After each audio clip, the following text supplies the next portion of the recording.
Congratulations. We are joined by the Penn State Nittany Lions, head coach Micah Shrewsberry, Jalen Pickett, Seth Lundy, and Keba Jai. We'll start with an opening statement from Coach Shrewsberry, then we'll take questions for the student athletes. Coach. And Indiana's a really good team.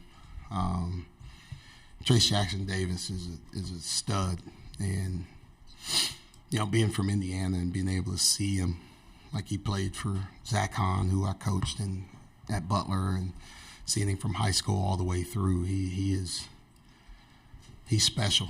He's special, and for us to be able to play this way against this caliber of team, I thought, until a certain point towards the end of the game, I thought our defense was fantastic today. Just happy for these guys, proud of these guys. We get a chance to play again tomorrow. Questions for the student athletes, please raise your hand and we'll get a mic to you. Start over there with Tom, then we'll come to Abby. Jalen, you were able to back your way in quite a bit today, and they kind of looked like they kept throwing the same sort of defense at you. Were you at all surprised that they didn't change up on you too much? They were kind of staying home on shooters. We played them earlier this year. We shot bombs away from three, so we kind of figured they were going to stay home. So I was able to really get into the gaps and get deep to where I wanted to be able to just rise up and shoot it. Abby. Keba, you grabbed 4 offensive rebounds. The team got 9 as a whole, and you guys scored 12 points off of those. How hard is that to do against a team like Indiana? Offensive rebound is not, in general, it's not easy at all because, especially playing against someone like Trace Jackson Davis, All-American and all that. And so, every time I was going for my rebounds, I just wanted to, I had a winning mentality. I wanted to go out there and win. So we'll go to Mason, front row left. Jalen, you guys have now won 3 straight games in this tournament, and like Coach just said, you guys have an opportunity to play one more. What does it mean to you guys have just been able to constantly overcome despite your lower seed? It's really important for us. We have a poster in our locker room saying believe, and, I think our team is believing in us. We ended the regular season pretty well on a high note, and now, it's showing in the tournament, and I feel like we're playing our best basketball right around here now. We'll go all the way to the far left side. Keba, you dealt with a lot of physicality today from Trace, Race, and everyone that they have in the post. How do you feel physically, and how did this stack up against what you expected from those guys physically? Honestly, I expected just what they did. You know what I'm saying? So they're very physical, and I was preparing for that too. So right now I feel great because we got the win, but later my body might be hurting and all that, but it's all good. Other questions for the student athletes? Go over here to Jay on the left-hand aisle. For Seth or Jalen, they had that stretch in the second half where they rallied to tie it at 47, and then you guys pulled away right again after that.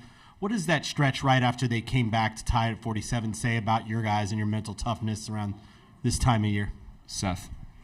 That's just we've been dealing with that this whole tournament. The game of basketball is all about runs, and they won, they run, and that's every single time we just huddle up and talk to each other and just bring the group back together. And we feel like we played 3 road games here, and the crowd is always against us and stuff like that. I feel like all these teams are closer to this location, so it's a road mentality, and we won't let the crowd rattle us or nothing. We just stick together and keep fighting. Far right side, Dan. Seth, Jalen, you guys have been through so much over the course of not just this season but last season as well. What does it mean to you guys to have this Big Ten season be ending with a chance to play for a championship? Jalen first, then Seth. It's really special. We felt like throughout the whole year we've seen guys putting in work, and we all talked about what kind of team we can be when we're all on the same page and we're all playing together. And, to be standing here right now in this moment, it's kind of refreshing, but it kind of makes us more hungry because we want to go out and, finish what we started. Go all the way back on the far left side. Jalen, when you guys were, things got a little nervy there at the end, was there any change in mentality for you guys, or what happened that kind of allowed that, and how did you recover in the end? They turned up the heat a little bit with the press. We got to clean up that a little bit, so I'm sure we're going to walk through some things there. But we just got to learn how to finish games. So we're not perfect, but we're going to watch film, review that, and we'll be better for tomorrow. In the middle, second row, Jeff. Yeah, Jalen, you guys obviously are one of the best teams in the country at not only three-point shooting, but percentage of points from three. What is it about your offense that gives you guys the ability to be this productive, this consistently? Him. Dude draws up great plays for us, and we shoot a bunch of open shots. So, I mean, when you get open looks, it's amazing. It builds confidence, and then once you do that, you know, we're really good players too, and we all work on our game. You seen Seth last time. Once he's in a rhythm, I mean, he can shoot from anywhere, and Funk shoots from anywhere regardless whether he's, you know, warming up or not. He shoots from anywhere, so. Take a few more for the student athletes all the way on the far left side by the curtain. Pick, where are you guys physically as a team? You touched on it a little bit, but the challenge of playing 4 games in 4 days, how are you prepared for that? And what do you think you have to do between now and the next game to get where you need to be? It's a championship game. Nobody's tired. Nobody's fatigued. It feels like day one, honestly, coming up. But we're going to get in with Justin, my trainer, and just do some treatment and stretching. We have a routine going at the hotel, so we're going to get on top of that. One last one for these guys. Anybody? All right, you guys can head back to the locker room. Congratulations. Good luck tomorrow. We'll continue with questions for Coach Shrewsberry. If you have a question for Coach, raise your hand. We'll start here in the middle with William. Hey, Coach. Hood Shafino, 4 of 13 from the field. You guys really shut him down. What are some things you did to prepare for him, and how do you feel like you guys guarded him today? I think our ball screen defense has been pretty good here recently, and we're just trying to be aggressive, trying to be disciplined, trying to get guys in the tough spots. He's really good in the mid-range, and he makes a bunch of those shots, but we tried to bottle him up and always have somebody there to contest it when he got there and tried to keep him away from the rim as much as possible, you know, which is a tough task, all while trying to keep Trace away from the rim. But I thought our rotations were really good. I thought we were pretty crisp in it, and you know, we're playing our best basketball right now. Abby on the right side. Coach, you had a little bit of free throw trouble yesterday, but today you only missed 3, going 23 for 26. Did you guys talk about that at all after the game, or what do you think was different? No, nothing. We're a really good free throw shooting team. The first couple games they weren't us, so I didn't even mention it. I didn't even talk about it. We just let these guys play, and they step up and make shots. That's what they do. They work on their games. They can step up and make shots, you know, under pressure, no matter what happens. And then my college coach, Mike Beitzel, texted me last night. He said, don't talk about it either. So I follow his orders at all times. Far left side, Zach. Coach, I recognize, forgive me, I'm sort of asking for trade secrets a little bit here, but I guess when you play Indiana, it's twice now you've really seemed to be able to switch them into some disadvantageous defensive matchups. I know they played 2 bigs a lot of the time, so maybe that's part of it, but what allows you as a team that can spread them out to get them into those situations where they're not where they want to be defensively? We do it to everybody, right? It's not just Indiana. That's how we play. That's how we play. We play off a lot of movement. We play off a lot of screens. And then we get to a certain point in the game where we just hunt matchups. And, I believe in our guys and what they're able to do. So, Pickett can get the matchup he wants to go to the post. Cam can get the matchup and ISO it. Seth can do the same thing, Kanye. So we got a bunch of different guys that can make plays one-on-one, but it also forces you to, if those guys are beating somebody off the dribble, you either got to help or we're getting the layup. Now, once you help, we're kicking that ball out. Now you're chasing us around and we're spraying it around, and that's where we get a bunch of our threes. We're going to stay on the left side, Dana. Micah, when Jalen went into this portal, what was it about him that you liked, number one? And then after you had him for a year last year, how did you kind of change your offense to really utilize his strengths? It was really important for me trying to build a program. Guards win. You need really good guards to win. And he was one of the best guards in the portal. So we had to try and find somebody. After watching him, looking at his numbers, talking to him, he was such a smart player. His basketball IQ is really high. He loves the game of basketball, which is like, I'm 46, but when I was on the bus riding with my teammates, that's all we were talking about was basketball. Kids are different these days. Not everybody's talking about basketball like that on bus rides. Jalen Pickett is. He's watched whatever games are on TV, college, pro, whatever. He works on his game all the time. He loves the game. He got a high basketball IQ. Whatever situations come or he's seen different defenses, he can handle them and adjust during the game without, us having to call a timeout and instruct him what to do. I think that's the biggest thing. He's so smart. He understands the game and he loves it, and he wants to be really good and he wants to win. Right side middle, second row. Coach, you've gone on this unbelievable run, and going into tomorrow's game, you're playing against Purdue in the championship against Matt Painter, a guy you've asked for advice and coached for before. What's that feeling knowing you're going against him? It's never fun, right? Because they beat our brains in every single time we've played them. But like it's like the friendliest of rivalries that he's a guy that I call and I talk to all the time. And, despite us being in the same league, we're talking about things throughout the year. We're helping each other.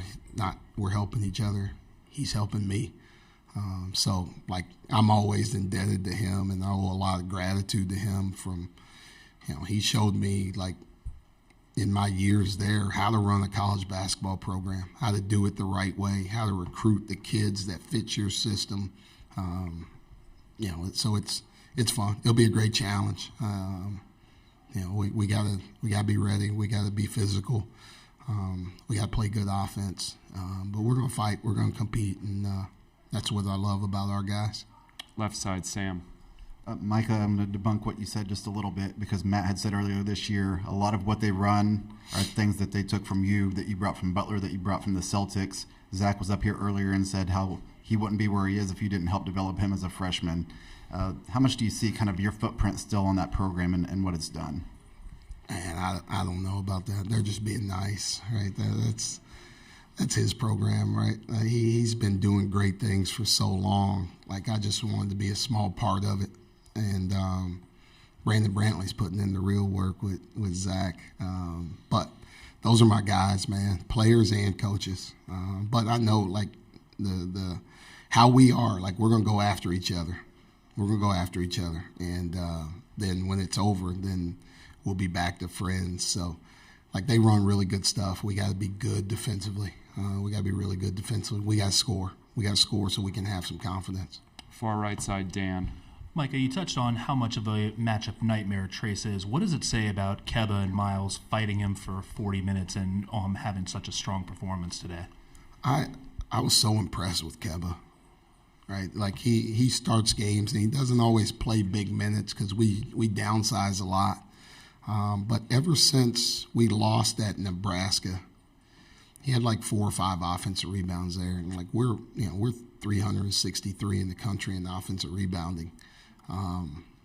But he something flipped the switch for him right there. Maybe it was the first time through the league and the physicality that he had to play with and the effort, and he totally flipped the script. And since that game, he's been lights out. He might not always score, he might not always do things, he might still mess things up, but he's been going to the glass. He's been getting us extra possessions, and those have been huge. He battled, he fought down there in the post, and so I'm just happy for him, man. He probably has no idea what he just did and who he was guarding. We'll go on the far left side, then we'll finish with Julian. Micah, it was reported today that you're one of the leading candidates at Georgetown, that Notre Dame is interested. Have you or your agent spoken to either of those programs, and can you comment on those reports? Yeah, you know what, you know me, John. I'm basketball season is going on.